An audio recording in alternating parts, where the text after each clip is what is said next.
അസ്സാം വലൈക്കും പ്രിയപ്പെട്ട എല്ലാവർക്കും നമസ്കാരം. എന്തൊക്കെ ചങ്കളെ വിശേഷങ്ങൾ, എല്ലാവർക്കും സുഖമല്ലേ? അപ്പോൾ ഞാനിപ്പോഴും മണ്ണുത്തിയിലാട്ടോ. ഇന്ന് ശനിയാഴ്ചയാണ്. വെള്ളിയാഴ്ച നമുക്ക് ബോസ് വിളിച്ച് വ്യാഴാഴ്ചയൊക്കെ ചോദിച്ചു ഒന്ന് വെള്ളിയാഴ്ച ഓട്ടം പോയാലോ, മണ്ണുത്തി ഓട്ടം പോയാലോ വെച്ചു. അപ്പോൾ അഖിലേഷ് ബോസിനോട് ഞാൻ പറഞ്ഞു നമുക്ക് ശനിയാഴ്ചത്തേക്ക് മാറ്റിയാലോ വെച്ചു. ഓക്കെ, ശനിയാഴ്ച പോകാമെന്ന് പറഞ്ഞു. അങ്ങനെ ശനിയാഴ്ചയാണ് ഇപ്പോൾ നമ്മൾ മണ്ണുത്തി വന്നിട്ടുള്ളത്. രാവിലെ പോകുന്ന വെളുപ്പിന് വന്നാണ്. ഇപ്പോൾ സമയം ഉച്ച കഴിഞ്ഞു. പിന്നെ നമ്മൾ ലോഡാക്കിയിട്ട് പോകും.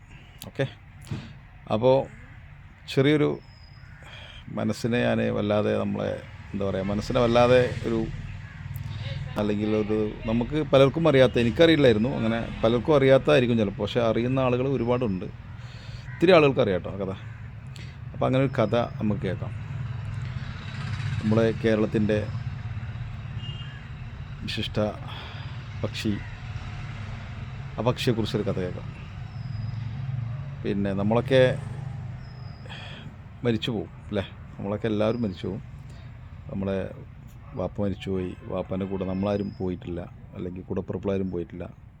കേരളത്തിൻ്റെ വിശിഷ്ട പക്ഷിയുടെ കൂടെ അവരുടെ കുടുംബം ഒന്നിച്ച് യാത്രയാവുമെന്നാണ് പറയുന്നത്. അപ്പോൾ അതൊരു വല്ലാത്തൊരു ത്യാഗമാണല്ലേ.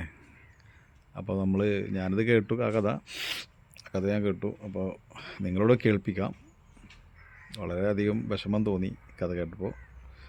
നിങ്ങൾക്ക് എന്താണ് തോന്നുന്നതെന്നറിയില്ല, ജസ്റ്റ് ഒന്ന് കേട്ടോളാം. നമ്മൾ കേരളീയര് കുടുംബ ബന്ധങ്ങൾക്ക് പ്രാധാന്യം കൊടുക്കുന്നവരല്ലേ, ശരിയല്ലേ? അതുപോലെ കുടുംബത്തിന് പ്രാധാന്യം കൊടുക്കുന്ന ഒരു പക്ഷിയാണ് വേഴാമ്പല്. അതിലെന്താ ഇത്ര കാര്യം എന്നല്ലേ നിങ്ങൾ ചിന്തിക്കുന്നേ? കാര്യണ്ട്. മറ്റുള്ള പക്ഷിമൃഗങ്ങളെ പോലെ വേഴാമ്പലിന് ഒന്നിലധികം ഇണകളില്ല എന്നതാണ് സത്യം. ജീവിതാവസാനം വരെ ഒരൊറ്റ ഇണ മാത്രം.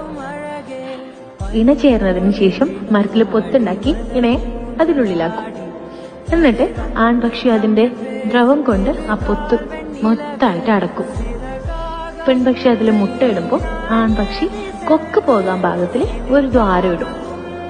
അതിനുശേഷം ആൺപക്ഷി കാടും നാടും ഒക്കെ ഇര തേടി അങ്ങിറങ്ങും. എന്നിട്ട് ഇരവിയായി വന്നിട്ട് പെൺപക്ഷിന്റെ ചുണ്ടിൽ വെച്ച് കൊടുക്കും. പിന്നീട് മുട്ട വിരിഞ്ഞു കഴിഞ്ഞാല് പെൺപക്ഷി ഒരു പ്രത്യേക ശബ്ദം പുറപ്പെടുവിക്കും.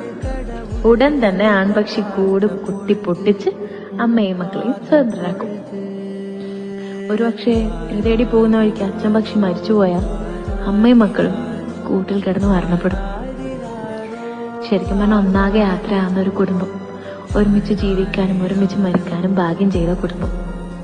ഇങ്ങനെയുള്ളവരല്ലാതെ മറ്റാരെയാണ് നമ്മുടെ സംസ്ഥാന പക്ഷിയാക്കുക?